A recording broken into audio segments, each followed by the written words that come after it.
Amazon భారతదేశంలో నిబంధనలకు విరుద్ధంగా ప్రవర్తిస్తుందంటూ కేంద్ర ప్రభుత్వం దర్యాప్తుకి ఆదేశించింది.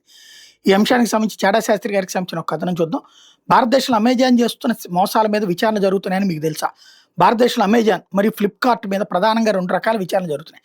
యాంటీ ట్రస్ట్ పోటీ నియమాల ఉల్లంఘన, ఎఫ్డిఐ విదేశీ ప్రత్యక్ష పెట్టుబడి ఉల్లంఘనలు. ఇవి 2020 నుండి కొనసాగుతున్నాయి. 2020 నుండి తీవ్రతరమై ప్రస్తుతం సుప్రీంకోర్టు దగ్గర ఉన్నాయి.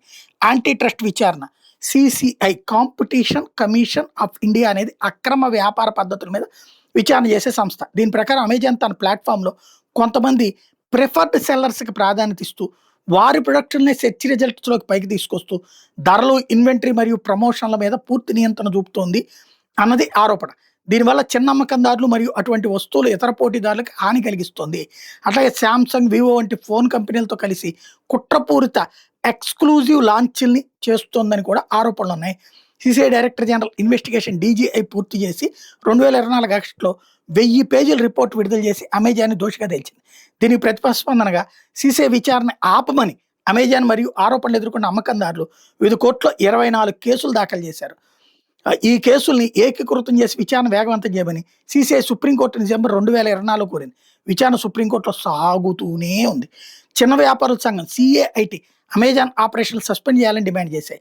రెండోది, భారత ఎఫ్డిఐ నియమాల ప్రకారం విదేశీ ఈ కామర్స్ కంపెనీలు B2C డైరెక్ట్ రిటైల్ చేయకూడదు, మార్కెట్ ప్లేస్ మాత్రమే నడపాలి. కానీ అమెజాన్ ప్రిఫర్డ్ సెల్లర్ల ద్వారా ఇన్వెంటరీ కంట్రోల్ చేసి ఎఫ్డిఐ నిబంధనలు ఉల్లంఘిస్తుందన్నది ఆరోపణ. దీనివల్ల చిన్న రిటైలర్లకి అన్యాయం జరుగుతోంది. దీని మీద ఈడీ విచారణ చేస్తుంది. 2024 నవంబర్లో అమెజాన్ మరియు ఫ్లిప్కార్ట్ సెల్లర్ల ఆఫీసుల మీద రైడ్స్ కూడా నిర్వహించి డాక్యుమెంట్ సీజ్ చేసింది. సిసిఐ మరియు ఈడీ విచారణ చివరి దశకి చేరుకున్నాయి. ఈ విచారణ ఆపడానికి అమెజాన్ భారత్లో భారీ ఎత్తున రహస్య లాబింగ్కి పాల్పడిందని రాయిటర్స్ వార్తా సంస్థ వార్త రాసింది. అందుకే ఇక్కడ అప్రమత్తత సంగతి చెప్పాలి. వాషింగ్టన్ పోస్ట్ యజమాని అమెజాన్ యజమాని ఒక్కరే, అతడే జెఫ్ జెబోస్. తమ కంపెనీ విచారణ నిలిపేందుకు ఎంతగా ప్రయత్నిస్తున్నా ఎటువంటి సానుకూల సూచనలు రావడం లేదని అక్కస్తో మోడీ మీద మరియు ప్రభుత్వం మీద ఒత్తిడి తెచ్చేందుకు తన వాషింగ్టన్ పేపర్లో తప్పుడు వ్యాసాలు రాయించిందా అనే ఆరోపణలు వినిపిస్తున్నాయి. ఎందుకంటే సుప్రీంకోర్టు ఆరోపణలు నిర్ధారిస్తే అమెజాన్ కంపెనీ 1000 కోట్లు పెనాల్టీ కట్టాల్సి ఉంటుందని చెప్తున్నారు. అదే విషయమై గ్రోక్ను అడిగితే డైరెక్ట్ ఎవిడెన్స్ లేదు, కానీ WPO కవరేజ్ వల్ల భారత్లో ప్రభుత్వం అమెజాన్పై ఒత్తిడి పెంచినట్టు అనిపిస్తోందని జవాబు చెప్పింది.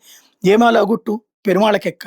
మరో మాట, అమెజాన్ మీద విచారణ అప్పుడే 5 సంవత్సరాల నుండి జరుగుతూ ఉన్నా రేపు సుప్రీంకోర్టు తీర్పు తర్వాత దాని మీద మోడీ ప్రభుత్వం ఏదైనా చర్యలు తీసుకుంటే, ఇదిగో మా వాషింగ్టన్ పోస్ట్ పేపర్లో అదానికి వ్యతిరేకంగా వ్యాసాలు రాసాం, అందుకే మా మీద ఈ పెనాల్టీ చర్యలని విక్టిమ్ కార్డు ఉపయోగించి మళ్ళీ మోడీ ద్వేషాలు సానుభూతి సంపాదిస్తుంది.